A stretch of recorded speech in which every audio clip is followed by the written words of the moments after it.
I'm going with the flow. What does that mean? It's a term which is used a lot and thrown around quite flippantly. But what does it mean? Because it's a term that I've been familiar with for all of my life. Hey man, go with the flow, everything's fine. But until I kind of started on the spiritual path, I didn't really think deeper into it. What does it mean? Um, and it was only really creating greater context around that phrase. It was only in doing that I started to gain power from it. So what did I used to think it meant if I really place some thought into that? Well, I kind of thought it meant just sitting around doing nothing. Hey man, go with the flow, see what happens. My perception of go with the flow was just to, kind of sit down and wait for stuff to happen. If it did, it did, and if it didn't, it didn't. Like, that was it. It kind of seemed lazy, negligent, pointless, like a waste of time. And it kind of seemed like a cop out to me at the time. Oh, it's the sort of thing people who just want to sit around and do nothing say. It's the sort of thing, that people who hide behind some kind of esoteric practice sit there and say, "Oh yeah, man, just sit here and go with the flow, man." And I just misunderstood it. A complete misunderstanding on my part, ignorance, naivety. So, gaining a better understanding, what did that give me? Well, I started to realize that going with the flow is far more beautiful than that. It's far more interesting than that, and it's far more enjoyable than that. So, from my perspective, to go with the flow, one must embody the qualities of water.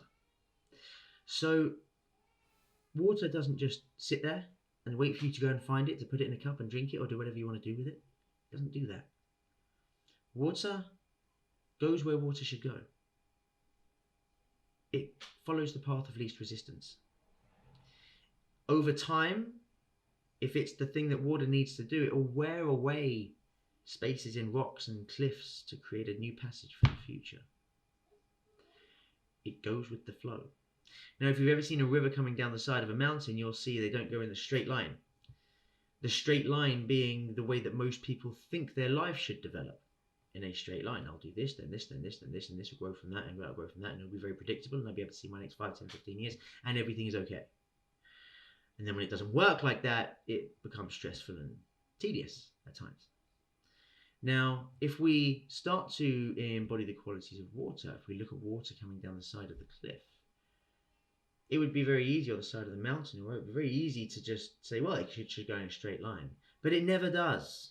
It meanders and it curves and it snakes and it bends its way all down this mountain.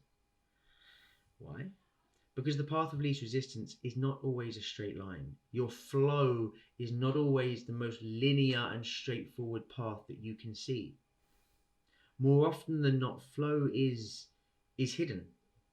Flow is the beautiful surprise of life which brings something into your existence and your awareness that you never thought or even considered would come into your awareness. This is flow. So how do we connect with flow in our lives, and what's the point of doing it, and what can we get from that? Well, in connecting with flow, for me, one of the big practices is being able to remove myself from the immediacy of a situation and step back and analyze it.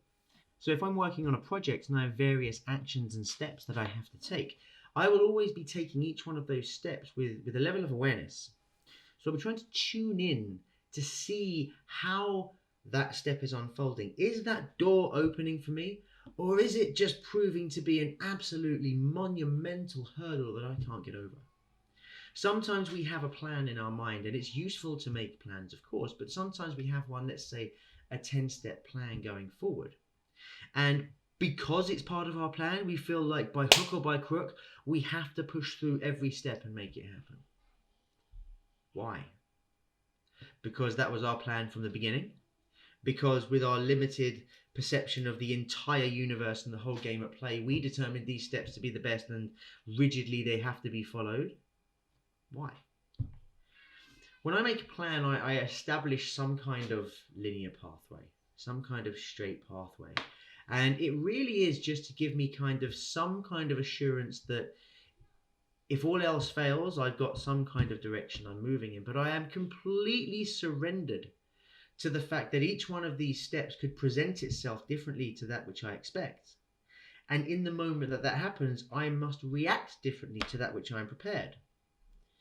So if I'm expecting one particular of the steps of these to be really, really easy, okay, so this is very easy, this should go through, this guy should agree with this, and that should go ahead, job done.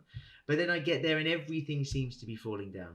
I'm late to the meeting because there's roadworks where there's never roadworks. I get there and he's late for the meeting because something's happened in his home life. He can't come in. We can't have that conversation. 2 weeks pass, we can't reschedule because our schedules just cannot match. Then when we finally have a conversation, we realize we slightly misunderstood each other at the beginning. There is still a slight way we can push this through, but it won't be the same as we expected.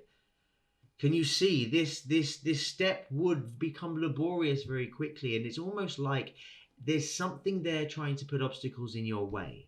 It's almost like anything bad that can happen or anything wrong or tedious that can happen is happening. We've probably all had those moments in our lives when we've said, man, what else can go wrong today? In my life, in my world, in the way that I see things, that's when we're not going with the flow. We're trying to force our way forward rather than just allowing ourselves to meander with the river. Rather than flowing down the side of the mountain and allowing the river to take us to the left and to the right, safely in the knowledge that we're going to be moving in the best, most efficient path. This is where we need to be. We need to be accepting of those bends in the river, rather than when a bend in the river comes, trying to force our way in a straight line. So with this metaphor, it'd be picking your boat up out the river, dragging it over the bank to the next point of water, and then trying to go straight again. Absolutely ludicrous. So the first thing for me is really being able to check into these moments and these actions that you have to do and see whether there's any major resistance there. I'm not saying that everything has to be a lay down and be easy. Of course, you need to go in there and put your heart and soul into some of these things. But I think we're all aware of those times when it just feels like anything that can go wrong is going wrong and everything is standing in your way. And the flip side of that is there's those times when everything just seems to open up in front of you. You have a project idea, and within 48 hours of having the first conversation with your potential new business partner, 3 or 4 people who would be perfect for it bring themselves forward and just introduce themselves or reintroduce themselves if they're friends from the past.